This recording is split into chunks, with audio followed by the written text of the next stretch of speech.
Hey, what's up, everybody? Welcome to week 17 recap of commercial diving school. In this week, I'm going to be going over everything that we did this week. This week was the first week we're in Ocala, Florida at the Deepwater Training Center. So I'm going to tell you all about that. But first, if you're new to the channel, subscribe, leave a like if you enjoyed this video, and leave any comments or questions for me down below. So starting off, I want to start off with Sunday because that was kind of a key important day, because everybody had to show up at the Deepwater Training Center in Ocala on that Sunday by 1 p.m. So everybody had to show up, pull up with their cars and unload their stuff and present themselves and get checked off that you showed up, and then you can start unloading all your stuff. And then pretty much after everybody unloaded their stuff, then we did an orientation, like a real brief one, just on the rules and regulations and stuff like that. And then pretty much everybody could do whatever they wanted after that, like go to bed or whatever. And then the first day, we started off on Monday with 4 dives that day. So basically the whole week we worked on open water, advance, and rescue. So we got all those things done in 1 week for NASI, open water, advance, and rescue diver. So on Monday we started off with open water. Like I said, we did 4 dives. We got split up into groups, group Alpha, group Bravo, and group Charlie. And we had different instructors for each group, so 3 instructors altogether, and we worked on skills such as mask clear, regulator retrieval. We worked on like swimming around with a buddy, buoyancy control, all that type of beginner diving, scuba diving stuff. And then on Tuesday we did 4 more dives.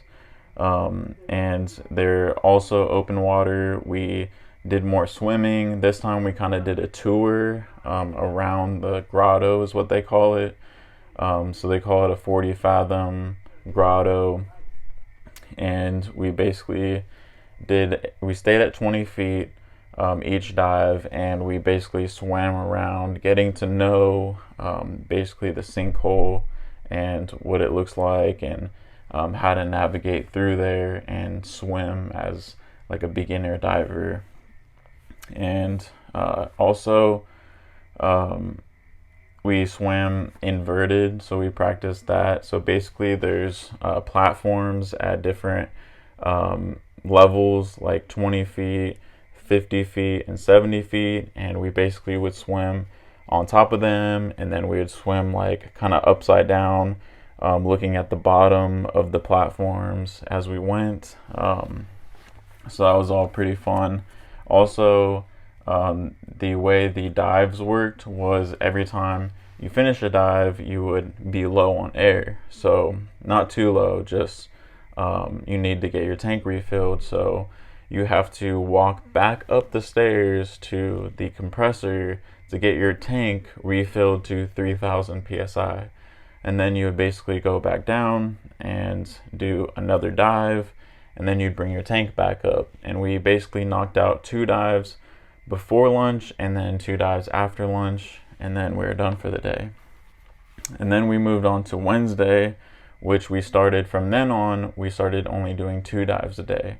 On Wednesday, we did a 70-foot dive, but we had to be tethered. So we have this very thick blue rope that gets basically clipped to your BCD, and somebody is up topside, and they're tending you, and you're giving them like line pulls, like, hey, I'm going down, or like you're giving them 4 line pulls for, hey, I'm coming back up, so that they kind of know what's going on up topside.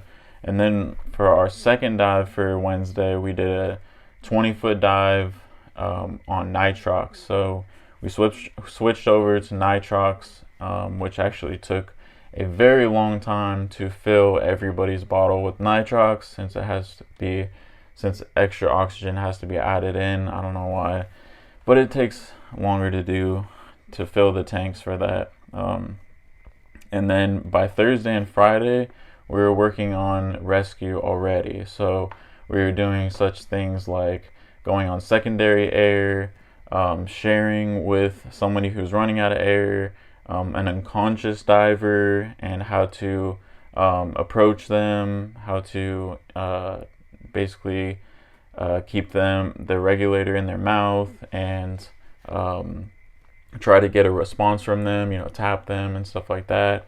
Also, like an uncontrolled ascent, which was probably one of the funnest ones.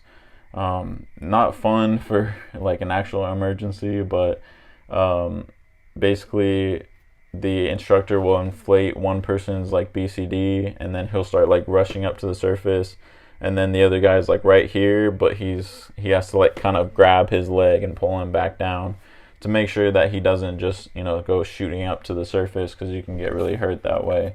And basically when he reaches him, pulls him back down, he can deflate his BCD and stop the uncontrolled descent.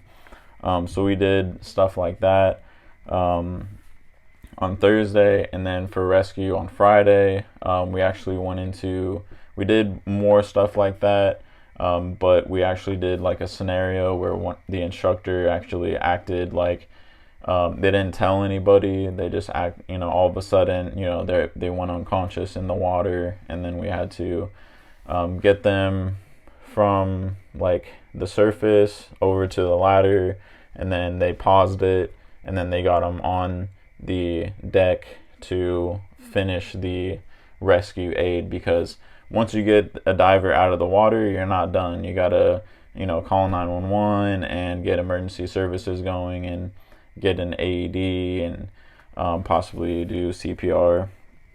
But that was basically everything that we did this week. We're moving on we're actually going on Thanksgiving break, and then we're coming back to do more. We're finishing basically master diver, doing 100-foot dives. So if you're interested in that, please check that out. But anyways, that's all I have for this recap. Thank you for watching. Hope you guys have a great one, and I will see you in the next one. Peace.